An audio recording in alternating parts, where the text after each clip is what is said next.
সালটা ছিল 1970। আমাদের পাশের গ্রাম শিবপুরে থাকতো এক ছোট্ট পরিবার। সেই পরিবারে থাকতো তপন, দেবিকা, তাদের ছোট্ট মেয়ে নিতু। তপন ছিল খুব অলস প্রকৃতির চাষি, তাই সে মাঠে চাষ করতে গিয়ে ঘুমাতো। একদিন সন্ধ্যাবেলায় সবাই বসেছিল, নিতু বলল, বাবা, আমাকে একটা পেন্সিল বক্স কিনে দেবে? আমার ক্লাসে সবার পেন্সিল বক্স আছে। আচ্ছা মা, কিনে দেব কিছুদিনের মধ্যে। বাবা, আমাদের পাশের ঘরটা সব সময় তালা দেওয়া থাকে কেন? ওই ঘরের মধ্যে কি আছে? খবরদার, ওই ঘরের মধ্যে কোনোদিন যাবে না, ওই ঘরটা ভালো না। কেন মা, ওই ঘরের মধ্যে কি আছে? বলো না, বলো না। নিতু জোর করায় দেবিকা বলতে শুরু করে, ওই ঘরটা তোর ঠাকুরদার বাবার ঘর ছিল। অনেক পুরানো ঘর, প্রায় 100 বছরের।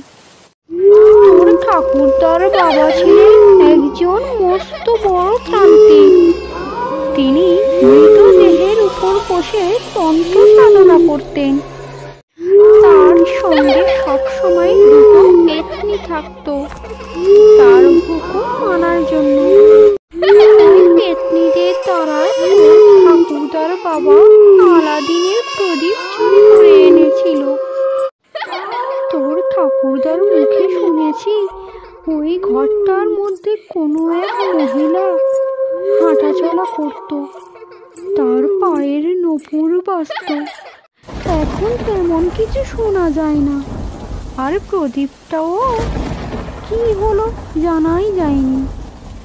পরদিন সকালে তপন বেরিয়ে পড়ল। এদিকে তপনের স্ত্রী দেবিকা রান্নাঘরে রান্না করছিল।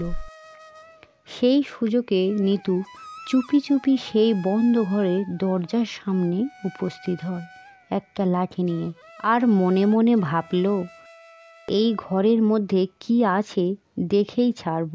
এই বলে নিতু বারবার দরজার উপর আঘাত করতে লাগল। বেশ কিছুক্ষণ আঘাত করার পর দরজা খুলে গেল। নিতু ঘরের মধ্যে প্রবেশ করতেই তার গাটা ছমছম করে উঠল। সে তার বাবার বলা কথা নূপুরের শব্দ শুনতে পায়। নিতু ভয়ে চোখ বন্ধ করে রইল। সে অনুভব করে যেন কারা তার পিছনে কথা বলছে। নিতু বাইরে বেরিয়ে আসতে যাবে, এমন সময় তার চোখে পড়ল একটা চকচকে জিনিসের উপর। যখন সেটা হাতে তুলে নিল তখন সে বুঝতে পারল এটা একটা কাঁচের পুতুল। নিতু পুতুলকে সঙ্গে করে বাইরে বেরিয়ে এলো। দুপুরে তপন বাড়ি এসে নিতুর হাতে ওই কাঁচের পুতুলটি দেখে জিজ্ঞাসা করলো, তোর হাতে ওটা কি রে মা? বাবা, এটা একটা কাঁচের পুতুল, আমার এক বন্ধু দিয়েছে। নিতু খেলতে খেলতে পুতুলটিকে জল ভর্তি বালতির মধ্যে ফেলে দেয়। অমনি সঙ্গে সঙ্গে বালতির মধ্য থেকে জিন বেরিয়ে আসে আর বলে, আদেশ করুন আমার মালিক। এটা দেখে তপন আর দেবিকা ভয়ে কাঁপতে থাকে। ভয় পাবেন না, আমি আপনার গোলাম, আমায় আদেশ দিন। আগে বলো, তুমি এখানে কি করে এলে? আমি হলাম আলাদিনের জিন। ওই বেটা তান্ত্রিক আমাকে চুরি করে ওই কাঁচের পুতুলের মধ্যে ঢুকিয়ে দেয়, সেই থেকে আমি ওই পুতুলের মধ্যে আছি। তপন জিনকে জিজ্ঞাসা করলো, তোমার কি অলৌকিক ক্ষমতা আছে, আমাকে দেখাও। আপনি আদেশ করুন। তাহলে আমাকে 1 হাঁড়ি মিষ্টি এনে দেখাও। তপনের কথা শোনা মাত্র জিনের হাতে মিষ্টির হাঁড়ি চলে আসে। তপন আর দেবিকা এটা দেখে অবাক হয়ে যায়। তারপর তপন আবারও বলল, এক হাঁড়ি পায়েস এনে দাও। সঙ্গে সঙ্গে পায়েস এসে হাজির। সেই দিন তারা মিষ্টি আর পায়েস পেট ভরে খায়। রাতে দেবিকা আর তপন শুয়ে শুয়ে ভাবতে লাগলো, এইবার আমাদের কষ্টের দিন শেষ। কি বলো গিন্নি?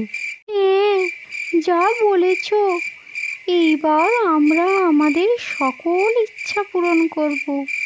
সোনা দানা গাড়ি বাড়ি সব করে নেব।